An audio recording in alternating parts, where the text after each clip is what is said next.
She would have taken care of this country. She would have protected the people. She would have surrounded herself with great minds. But keeping women in their place was more important to them. Ooh, that was a word. Now, prove her wrong.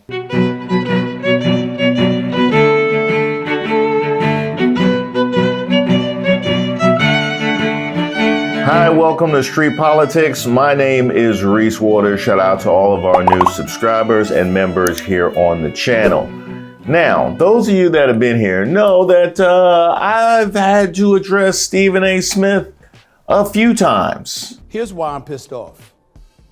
That the NFL had to even issue a statement about it. Because celebrations usually don't warrant that. It doesn't require a response from the league. So why was it necessary this time? You know why? Because we got a bunch of people still living with their heads in the cloud, acting like they get to protest every little damn thing. This is America. Actually, maybe it was more than a few times. How'd you think the men felt about that? So we have to do what you tell us to do, otherwise we're anti-you. Thought that worked? Do y'all know anything about most men? Think that's gonna work? But I will give Stephen A. some credit. He did vote for Kamala Harris and completely disqualified Donald Trump, not only as a president, but as a serious candidate for the presidency. I also want to give him credit for bringing in Auntie Jenifer Lewis.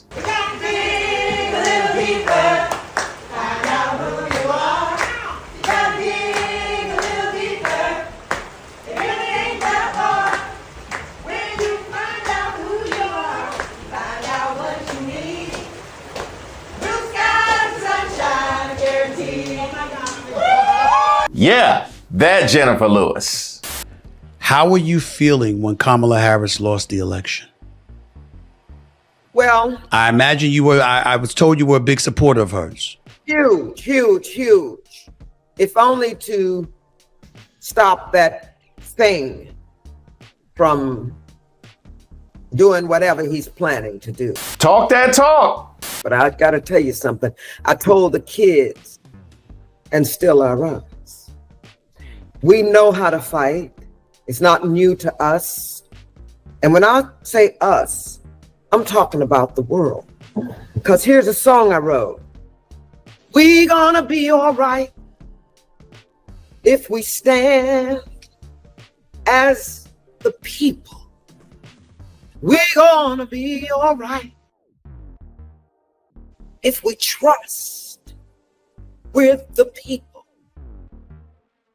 We gonna be all right if we rise as one people. And I believed that Kamala Harris would have done that. This thing is divisive, cruel, and evil, insane, narcissistic, and he's a sociopath. But honey, we are the people. And we're not going to allow this dictatorship. I told everybody you can be scared, but we must be unafraid.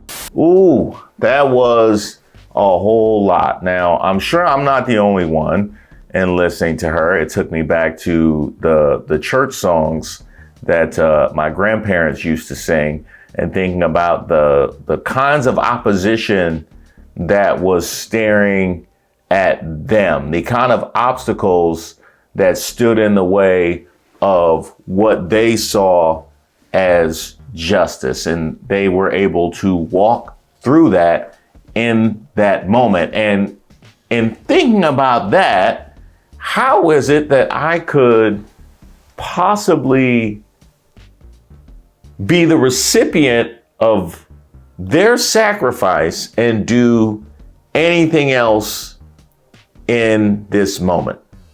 It also makes me think about the last time I heard somebody saying we're going to be all right. It was Kendrick Lamar, and it was coming out of a heated year of police violence. And I remember how despondent and upset and helpless a lot of us felt in that moment.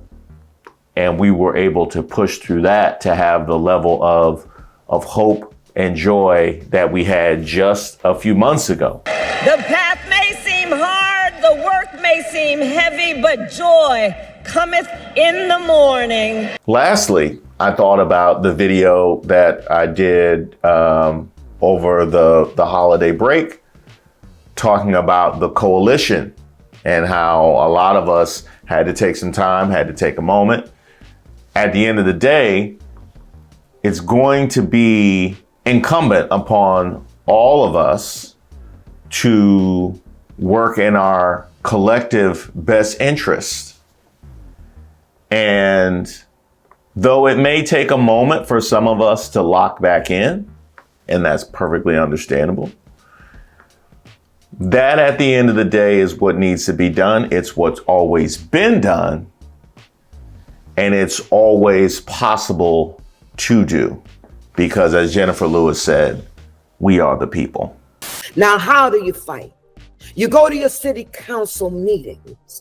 You go to your zoning meetings. And you'll know who's raising your rent. Educate yourself, because you're losing your rights. And I'm talking to the Gen Zs and the millennials now. You ain't gonna have no pension if you don't fight. You ain't gonna have Social Security or health care if you don't fight. So learn how to fight. But they told me they were voting on the economy. Yeah, they did. Yeah, they told me they were voting on the economy. Yeah, the economy with the exploding debt and the disappearing pensions and Medicare, Obamacare. Yeah, the economy with all those things that would have been helpful to you personally go away. That's the economy they voted on.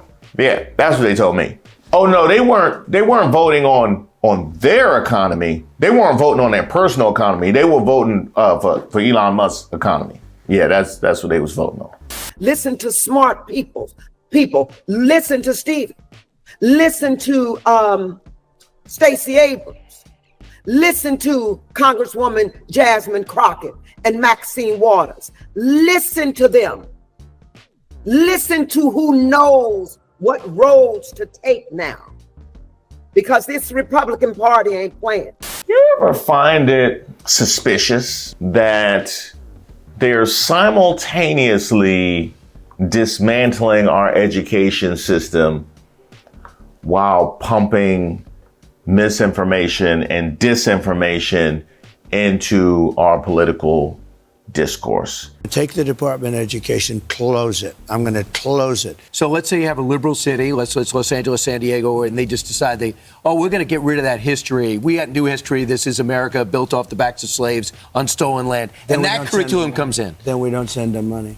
You know, just making it a little bit harder to find good information. See, if I was an independent, unattached entrant into this country, I would find the powers that were responsible for simultaneously dismantling our education system and pumping in all the misinformation, disinformation, to be deeply troubling. Because what exactly is this truth that you are trying so hard to dilute? No, but see, what that is, see, they don't, the formal education is done. See, because now we can do our own research on X. I can do my own research, and now everybody's free to put in what they want to put in. Now all of a sudden, I don't have to go to the dark corners of the web to do my own research.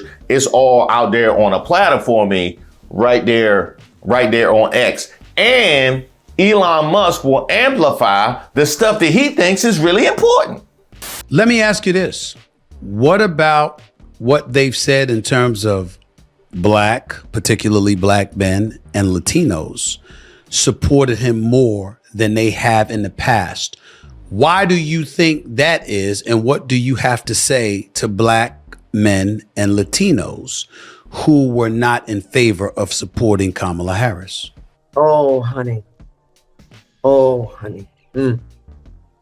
When your favorite niece and your 13-year-old daughter is raped by your alcoholic brother or the next door neighbor, and she tries to abort that baby inside of her from a rape, you're going to regret that. They want to keep women in their place. It's so disgusting. I can't even put words to them voting for her. They didn't vote for her, didn't vote because she was a woman.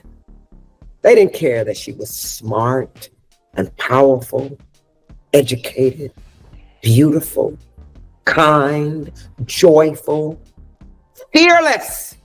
She would have taken care of this country. She would have protected the people. She would have surrounded herself with great minds.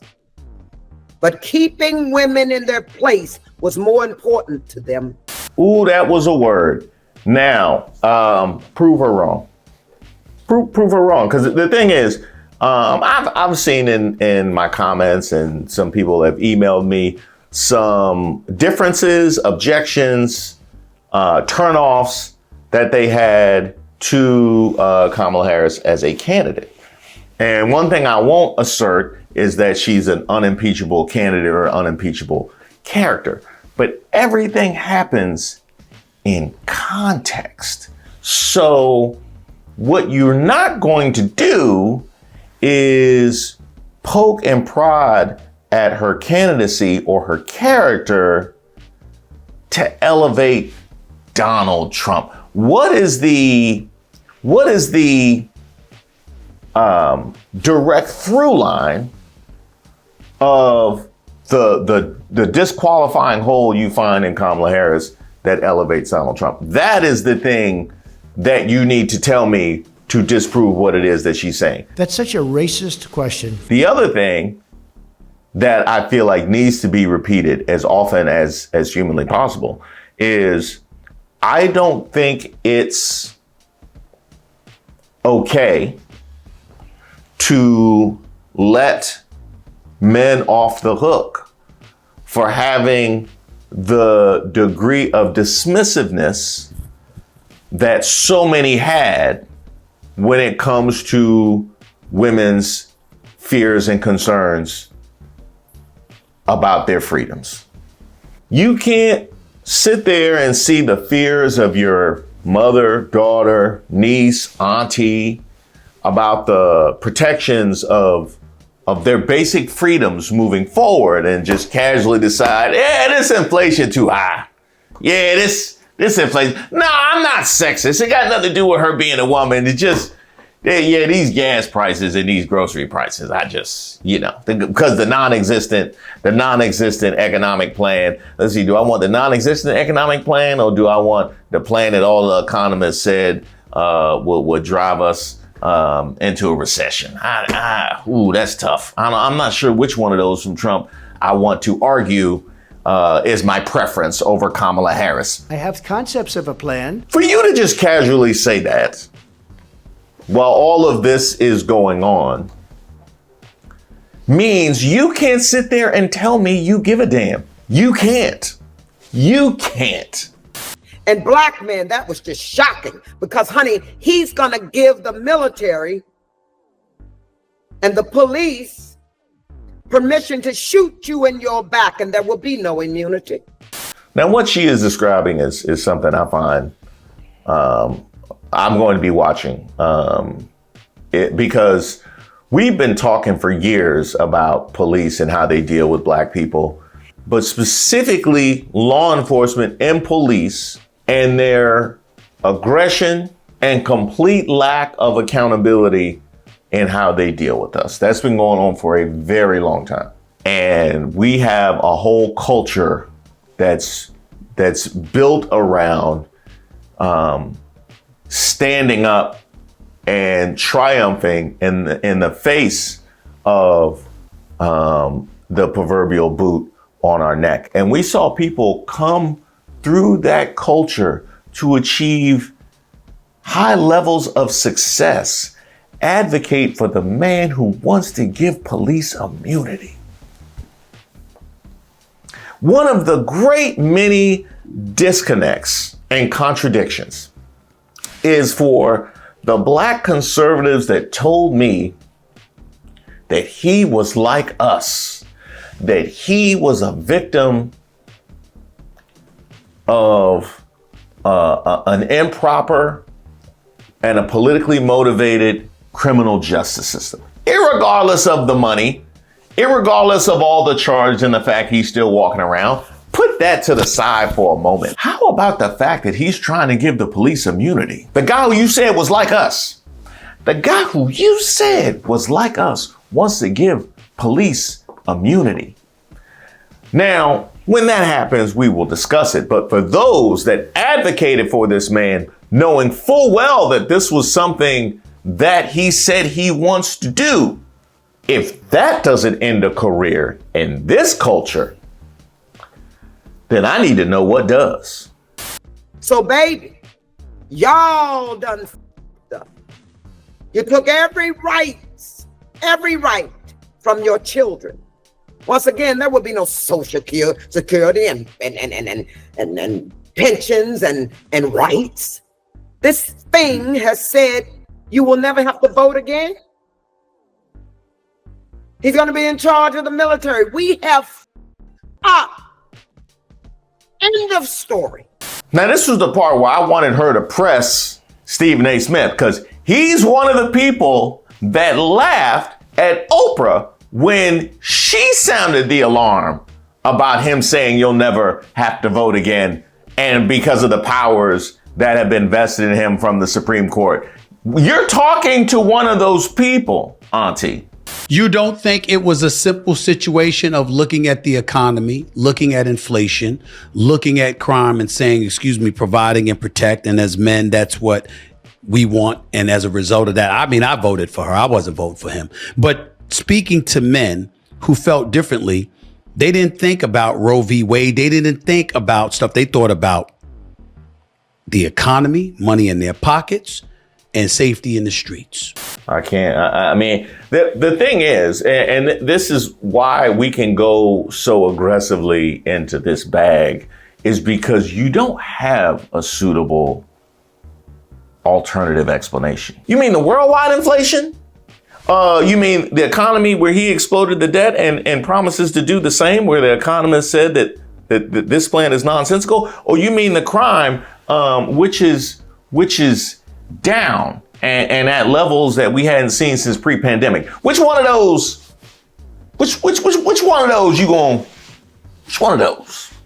Now, which dog ate your homework? Was it Snoopy? Was it Lassie or Old Yeller? It was Turner and Hooch, wasn't it?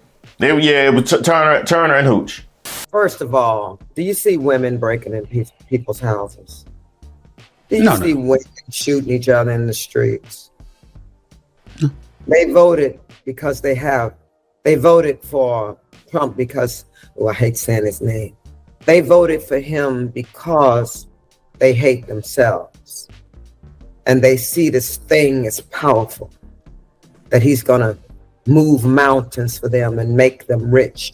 And unfortunately, black men, they want a man. They were saying, I'm voting for the man.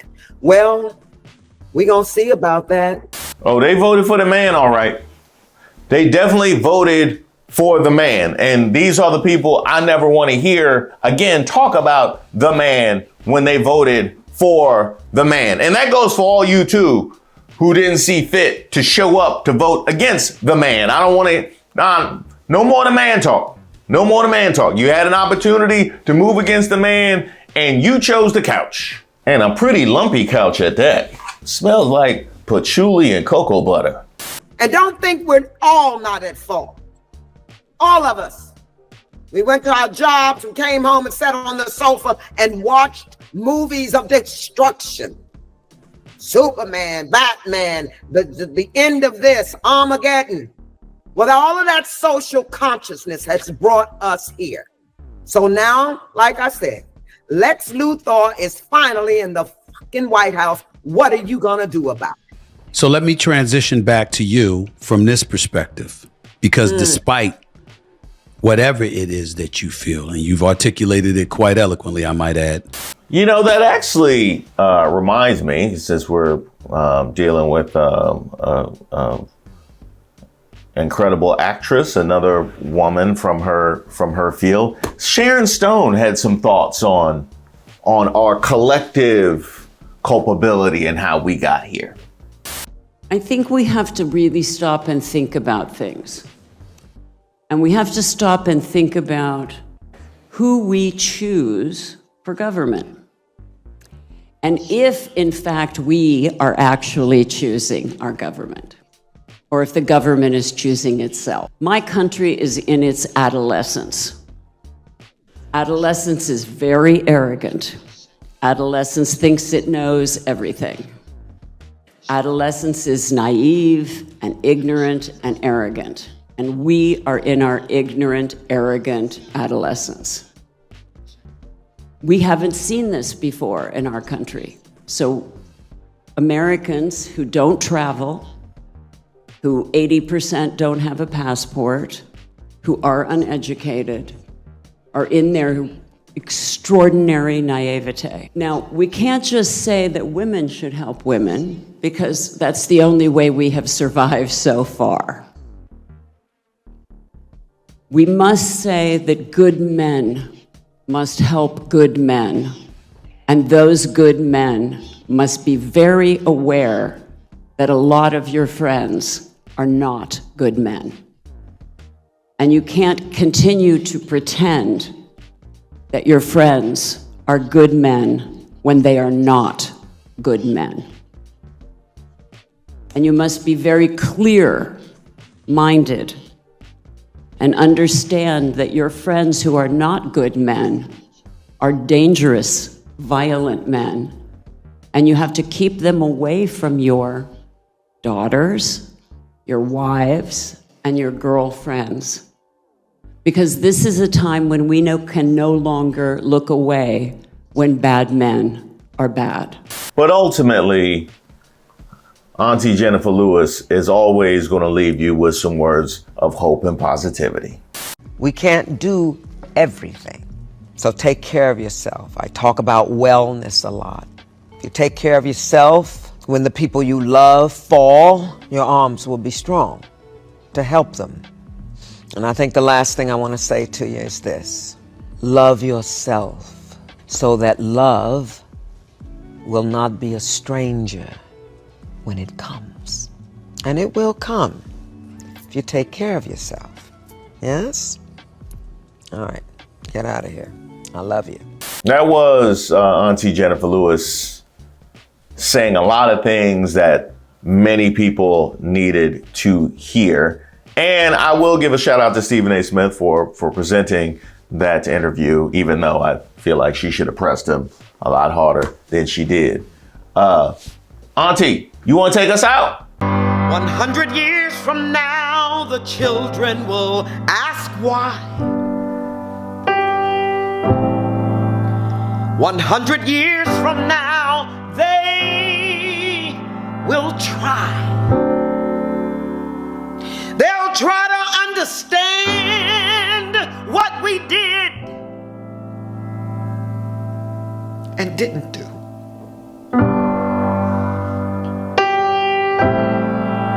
And their question will be, their question will be,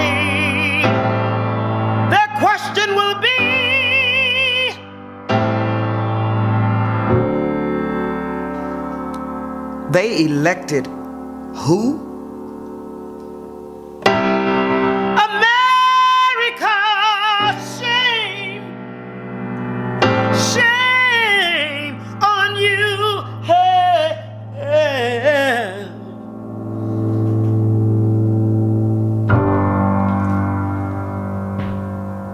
Resist, yeah, in these streets. I don't want nobody fucking with me in these streets. Sing, children. I don't want nobody fucking with me in these streets. I don't want nobody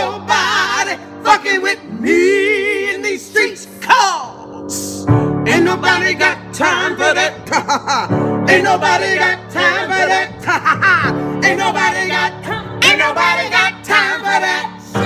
Hey, I hope you guys had a wonderful start to your holiday. Shout out to all of our subscribers and members here on the channel, especially those who submitted possibilities and ideas for merch. You will see the results on my website, reesewaters.com. We got a ton of stuff. There's mugs there. There's t-shirts there, especially my depleted but never defeated t-shirt, which you guys really seem to enjoy. So keep sending in your ideas for possibilities at reesewaters.com.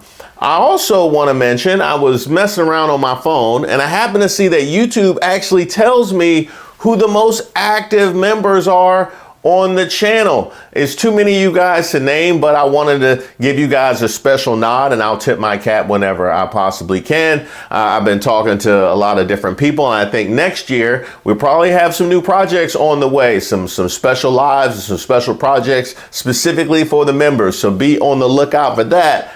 I can't wait to get started. And by the way, the link to membership is in the description box to all of my videos. So just go to a recent video and you will find the link to membership right there.